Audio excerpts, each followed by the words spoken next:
नमस्कार दोस्तों, कैसे हैं। आज हम लोग जानेंगे बहुपद के शून्यक जब चल रहे थे तो बहुपद के शून्यक में पहले हम आपको क्या बताए हैं, एक चर वाले, एक ही चर का चल रहा है, एक चर वाले रैखिक बहुपद का शून्यक पहले निकालते, रैखिक बहुपद का शून्यक निकालते थे। आज हम लोग चलेंगे द्विघात बहुपद का शून्यक निकालना है। तो द्विघात बहुपद के शून्यक निकालने के लिए आप क्या सीखेंगे, सबसे पहले इसका मानक रूप याद करोगे। क्या करेंगे, सबसे पहले सब ऑब्जेक्टिव बहुत यहां से बनने वाला है, ये सब जो टॉपिक बता रहे हैं ना बहुत ऑब्जेक्टिव बनेगा। तो पहला नंबर आपने जो क्या समझा है, जो मानक रूप में कि पी ऑफ एक्स, मानक रूप देखो पी ऑफ एक्स बराबर क्या है, A X square plus B X plus क्या हो गया जी, सी हो गया। जब ई जो ई चीज है, ए का मान कभी भी जीरो नहीं होना चाहिए, ई जीरो नहीं होना चाहिए, क्योंकि जब जीरो हो जाएगा तो द्विघात नहीं रहेगा, आपका रैखिक हो जाएगा। अब जब शून्यक कहता है शून्यक निकालने के लिए, तो शून्यक निकालिएगा तो पी ऑफ एक्स का मान क्या हो जाएगा, जीरो हो जाएगा, कोई दिक्कत नहीं है। और जब शून्यक जब निकालेगा तो पी ऑफ एक्स का मान जीरो, यानी पी ऑफ एक्स का मान इतना दिया है, इसको उतार लिए, यानी यहाँ आपका जीरो आ गया। अब यहां से सोचिएगा, ये जो X square plus B X plus C था, लेकिन हम कॉमन लेने जा रहे हैं ए को। जब इसमें ए नहीं था तो ए से गुना और ए से भाग कर दिए थे, कट के एक हो जाता, कोई फर्क नहीं, ए से गुना और ए से भाग। ए जब हम निकालेंगे बाहर, जब ए बाहर निकालेंगे तो बचेगा हमारा एक्स स्क्वायर, जब हम ए निकालेंगे तो बी बटा यहाँ ए हो जाएगा, अब plus x plus A but निकल जाएगा हमारा सी बटा ए बचेगा, बराबर क्या हो जाएगा, जीरो। और ए गुना में है, ए तो कोचे में जाएगा, भाग में, कंप्लीट है ना। अब सोचिए एक्स स्क्वायर प्लस, हम इसको 2ab बनाना है, समझने की कोशिश कीजिएगा। ये पूर्ण वर्ग विधि भी कहलाती है, इसको चैप्टर आपको पढ़ना होगा।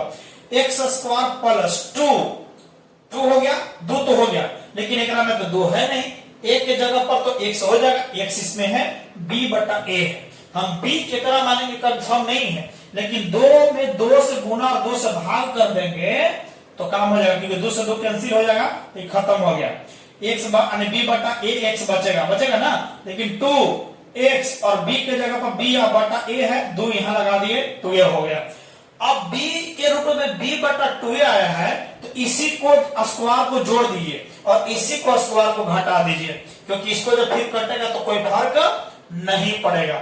अब बचेगा, बाद में बचल है c बटा, कितना बचल है, a। बोलिए कोई दिक्कत है, यहां समझ में थोड़ा सा कठिनाई हुआ होगा नहीं, 2ab में देखिए एक बार और, एक के जगह पर यहाँ एक्स स्क्वायर, ए स्क्वायर क्लियर हो गया, प्लस 2ab, देखिएगा 2 अपने मन से लगा रहे हैं, तो 2 इसमें तो 2 है नहीं, तो 2 और a के जगह पर x, यहाँ तो x था, b के जगह पर जो है b बटा a है, लेकिन हम 2 अपने से लगाए थे तो 2 से भाग भी तो करना पड़ेगा, तो क्योंकि बराबर करने के लिए जब करेगा तो बताइए खत्म हो जाएगा, b बटा x बचेगा, तो यहाँ 2 आपका 2a आ गया। अब b के रूप में जो मिला है, यही तो आपका b के रूप में मिला है, तो b बटा 2a, तो b बटा 2a का स्क्वायर जोड़ दिया और एक बार घटा दिया, अब प्लस c बटा a बच रहा है, कोई दिक्कत।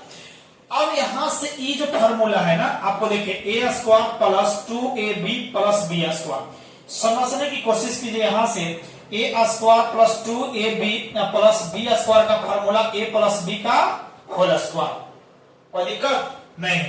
a प्लस b का a है इतना x और b के जगह पर 2 बटा b बटा 2a इतना तक, होल स्क्वायर माइनस है b का स्क्वायर और 2 दूनी 4 और a में a से गुना करेंगे तो a स्क्वायर और प्लस c बटा a बच रहा है, कोई दिक्कत है बाबा नहीं है।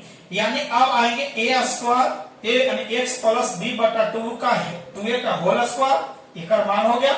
ये माइनस है तो कोचिंग में, माइनस है तो प्लस में छिप गया, बी स्क्वायर बटा 4a स्क्वायर, प्लस है तो माइनस में c बटा a। देखिएगा अल्फा और बीटा कहां से निकलता है, अपने टेंशन में रहते हैं, उसको समझने की कोशिश कीजिए, कंफ्यूजन नहीं होना चाहिए। अब सोचिए x प्लस b बटा 2a का होल स्क्वायर है, जब होल स्क्वायर दिया गया है, यहां समझिए यही चीज है, यहाँ एलसीएम लीजिए, 4a स्क्वायर माइनस a में जब एलसीएम लीजिएगा तो ये तो कॉमन है, तो ये तो निकलेगा, तो आपका 4a स्क्वायर ही मिलेगा। एलसीएम जिसको नहीं आता है इस समझने की कोशिश कीजिएगा, हम आपको बताएंगे बाबा एलसीएम क्या होता है। अब 4a स्क्वायर हो गया, कोई दिक्कत तो नहीं है ना, 4 स्क्वायर हो गया, अब यहां से 4a² हो गया, 4a² से 4a² में भाग करेगा तो एक आएगा, इतना से गुना करेगा तो b² लिखा गया, माइनस तो माइनस a में 4a² में भाग करेगा तो 4a बचेगा, 4a बचेगा ना। अच्छा 4a बचेगा और यहां c से गुना करेगा तो 4ac होगा। ये स्क्वायर है तो उधर में बताइए क्या जाएगा, रूट में प्लस माइनस के साथ, ध्यान दीजिएगा क्योंकि दो मान निकलता है स्क्वायर वाला, द्विघात है ना। अब सोचिए यहां से प्लस है तो कोने, इसको प्लस है कोने भेज देते हैं, minus b/2a plus minus root under b² minus 4ac और 4 का वर्गमूल 2 और a² का वर्गमूल a हो गया। अब सोचिए यहां से जो x का मान मिला है माइनस, इसका एलसीएम दोनों का ले लेंगे, दोनों तो समान है तो समान उतार दीजिए, minus b plus minus root under b² minus 4ac, कोई दिक्कत नहीं है।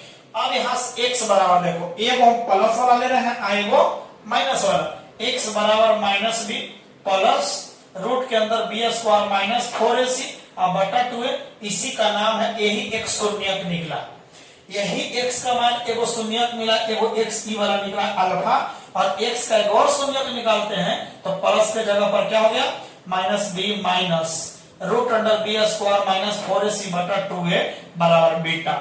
यही दो गो शून्यक मिला है द्विघात बहुपद का शून्यक। अब सोचिए यहां से निकलेगा, जब शून्यक मिल चुका है ना इसका, अब हम लोग क्या करने जाएंगे, क्या करने जाएंगे, अब यहीं से हम लोग प्रश्न बनाएंगे शून्यकों का योग, द्विघात बहुपद के शून्यकों का योग गुणनफल सिखाने जा रहे हैं। समझने की कोशिश कीजिएगा, बहुत बेहतर क्लियर होगा, इसीलिए इतना पीछे हम आपको बहुत बेसिक रूप से डीपली पढ़ाने की कोशिश कर रहे हैं। तो इस अपने जितने लोग हैं इसको उतार लीजिए, उसके बाद में शून्यकों का योग हेडिंग डालिएगा, हम लोग सिखाने जा रहे हैं शून्यकों का योग। बहुपद का शून्यक तो निकाल लिए, अल्फा का मान कोई पूछे, माने x बराबर minus b plus root under minus b² minus 4ac बटा 2a, फिर एक और शून्यक minus b minus root under b² minus 4ac बटा 2a, बीटा का मान हो गया, कोई दिक्कत है। चलिए जो लोग समझ में आया है लाइक सब्सक्राइब बनता है आपको कीजिए, और अगले वीडियो में इसको शून्यकों का योग पढ़ा दे रहे हैं, क्या दिक्कत नहीं। चलिए आइए, चलिए